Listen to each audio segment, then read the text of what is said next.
Name's Kelly. I'm a top 500 Overwatch player that, like many of you guys, fell in love with Marvel Rivals. I reached Grandmaster pretty quickly, and I even peaked in the top 25 of the leaderboard at some point in time. I play a bunch of characters, but there's none that I enjoy more than the Moon Knight himself. This guide is meant to be more an advanced one to help you get through the ranks and understand the character as a whole.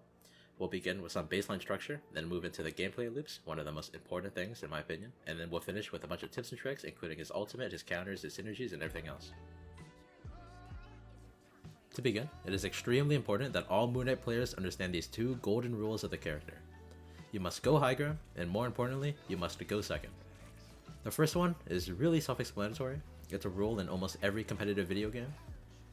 Observing this clip, when I'm level with the enemy, it's super difficult to land a good Ankh, but in this one, it is much easier to land an Ankh that will actually secure a kill on the enemy. It's pretty easy, right? Everyone knows it by now, but Moon Knight Ankh is the most important part of his kit. It's how he gets fragged, it's how he impacts the lobby, it's how he carries the game. You mustn't ever waste this Ankh, and to do that, you need to be in a good position to land it. It's in his kit. He has two separate abilities to go high ground, so why wouldn't you?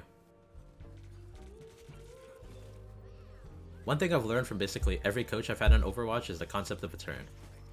One side does their thing, then the other counters, and then this repeats until someone wins. The most common example is the enemy supports ulting, then your team ults back, or even vice versa. Every rank sees this happening, right? You see this less in lower elos, but as you progress the ranks, you'll see patterns of this play. The enemy uses their cooldowns, they take some space, they try to win the team fight, then your team literally does the exact same. And then this repeats until one side eventually wins. What I want to emphasize here is the role of Moon Knight in going second. Now some people might be thinking that, well, yeah, Kelly, every character is good at killing people that don't have cooldowns. But I'm here to say that Moon Knight just does it better. In short, he makes sure that if you live the first turn, you will win on the second. This ties into the gameplay loop, but what you want to do is you want to save your Ankh until after the enemy uses their cooldowns, plain and simple. You want shields to be down, you want support cooldowns to be gone, you want like Cloak and Dagger right click to be gone, you want Luna and Mantis ults to be gone, you want everything to be gone. That's when Moon Knight grapples up, throws his Ankh in, gets a miracle 2 to 3 kills, and he secures the team fight, and then the enemies are like, well, that character must be broken. But that's the easy stuff. The important stuff is knowing when to do that, and how to make opportunities that allow you to do that. The gameplay loop is how you play any character. Luckily, Moon Knight's loop is pretty damn simple. The first step into every team fight is to shoot the mass, as I like to call it. You just spam your left click into the enemy team while saving Ankh, and sometimes your right click. One of Moon Knight's greatest strengths is his ricochet on his left click and how much damage it'll do to the enemy team as a whole. Your goal in the neutral of every team fight is to shoot the mass, the place where most people are, mainly just by shooting the tanks. Your focus isn't going to be on getting kills. You just want to gain your team an HP advantage to allow your tanks to take space and to force support cooldowns. This is how you create your own opportunities to make plays. This is how you win fights even if you aren't finding frags.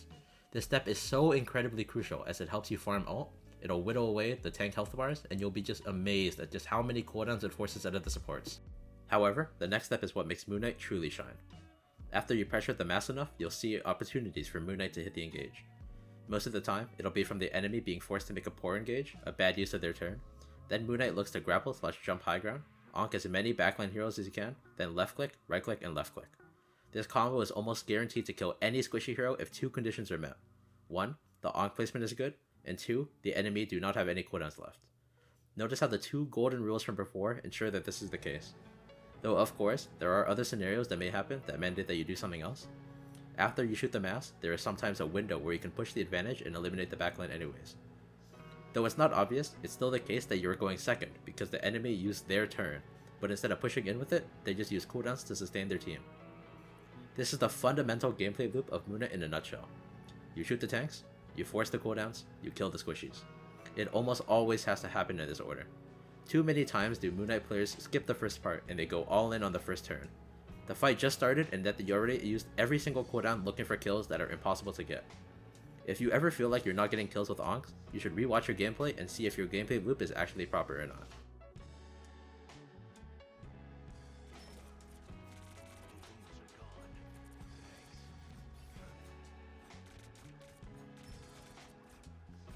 Moon Knight is what I like to call a somewhat situational character, meaning that unlike other heroes like Hela or even Star-Lord, there are going to be games where Moon Knight is easier to play or harder to play. Moon Knight thrives against comps with tanks that are easy to hit left clicks on, spreading a ton of damage to the enemy team. Tanks like Groot or Penny are some that I personally enjoy playing Moon Knight into, for example.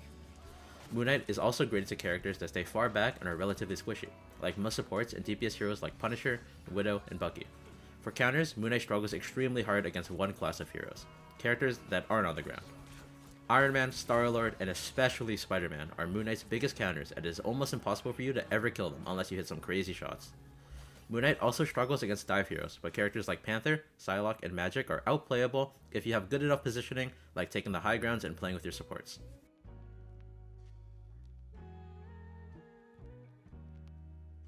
Let's talk about Moon Knight's team up with Cloak and Dagger.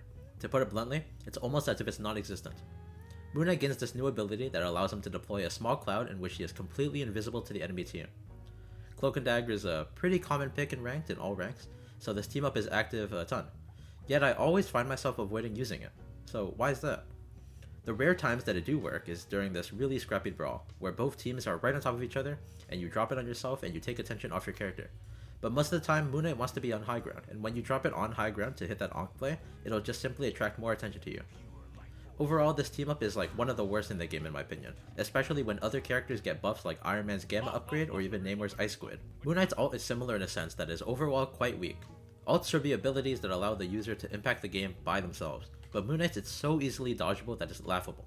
However, there is a big upside that when comboed with CC ultimates like Groot or Doctor Strange, its DPS is so high that it can kill through every single support ult. In addition, its time to charge is extremely quick, so don't be afraid to pop it just to give your team some space. I'd compare it to Hanzo's Dragon Strike or even Tracer's Pulse Bomb in the way they use it. One of the big things keeping Moon Knight away from being an extremely good character is just how easy it is to play around him. Of course, it's super easy to just swap to a character that can counter him, like Spider-Man, but even just switching your playstyle completely shuts him down as a character.